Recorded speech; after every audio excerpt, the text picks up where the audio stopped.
Pour moi, le Festival Lumière, ça va sortir Saint-Jérôme-de-Londres, parce qu'on va se distinguer avec quelque chose qui est totalement nouveau, parce que c'est une première mondiale de faire des projections sur nos édifices municipaux, mais également d'avoir des activités diverses dans, évidemment, le parc du Curé-Labelle, mais aussi avec des artistes de renom qui, on l'espère, vont attirer une clientèle autant de la Rive-Nord, mais aussi de la Rive-Sud de Montréal, peut-être même mondialement.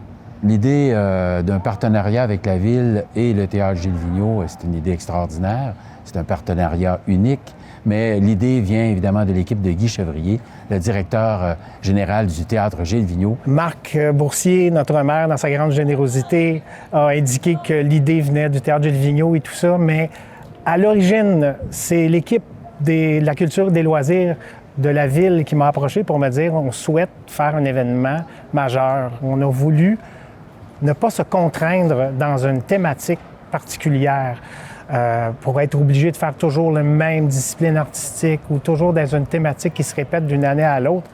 Ce qu'on va présenter comme proposition artistique cette année et les prochaines, en espérant qu'il y en aura d'autres, va pouvoir se déployer sur différentes disciplines. Parce que l'écrin dans lequel se dépose le festival, c'est la lumière. On va illuminer l'Hôtel de Ville, le Théâtre Gilles Vigneault et le Parc Labelle, ainsi que la Maison de la Culture Henri Grignon. Ce sont des projections particulières faites par des artistes qui vont être évidemment approchés sur les édifices municipaux de Saint-Jérôme. Pour nous, ce fut une agréable surprise d'entendre M. Chevrier nous présenter son idée. Ce que ça représente de faire la direction artistique de ce projet-là, c'est exactement ce que représente le festival.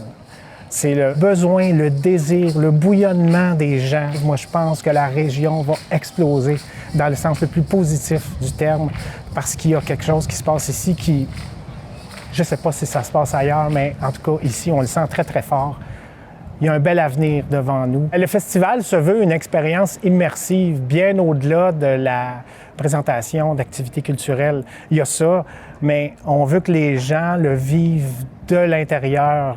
C'est pour ça qu'on a créé l'écrin de lumière, entre autres au Parc Labelle, pour qu'il y ait un endroit un peu plus zen, avec des prestations vraiment intéressantes où les gens peuvent s'imprégner du lieu et de la proposition artistique. Tandis qu'ici, à la place des festivités, où ça va brasser un petit peu plus avec les artistes qu'on a, avec une grande scène, on a décidé de ne pas juste avoir de la lumière qui vient de la scène, mais aussi d'éclairer, d'enrober le public qui va se retrouver entre l'Hôtel de Ville puis le Théâtre Gilles Vigneault à regarder la scène. Le spectacle lumineux qui accompagne les artistes habituellement va se décupler par les effets de lumière qu'on va faire sur le Théâtre Gilles Vigneault et sur l'Hôtel de Ville. Une idée particulière, justement, de mettre Saint-Jérôme en évidence à travers un événement qui, évidemment, combine des ajouts artistiques, mais aussi des ajouts musicaux, des ajouts visuels, et qui est vraiment unique. Le crédit revient à M. Chevrier, justement, et son équipe d'avoir, premièrement, préparé tout ça et de l'avoir soumis à une commission des loisirs auquel j'assistais.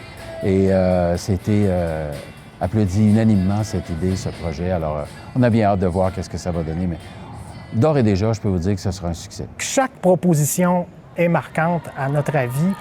Ce sont des propositions différentes, c'est ça, la beauté de la chose.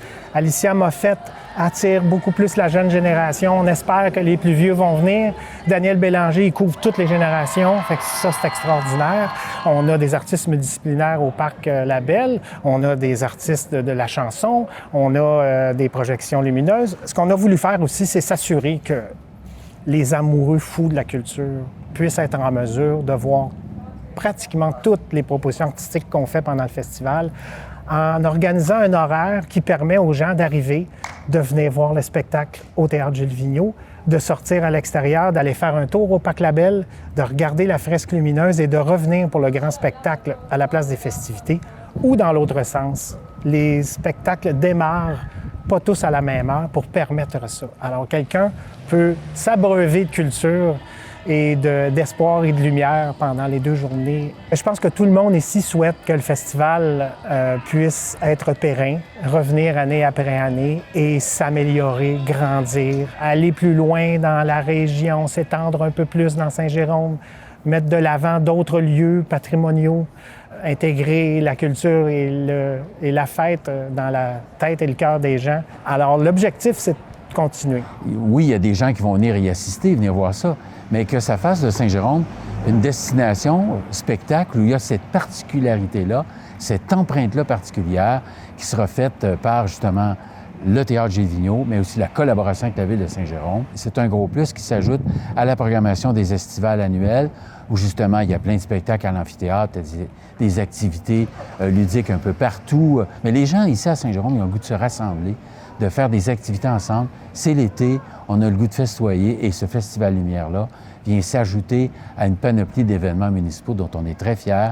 C'est un complément parfait et on espère que les gens vont venir voir ça et j'espère qu'on fera toute la lumière sur la qualité de ce festival-là, le Festival Lumière de Saint-Jérôme.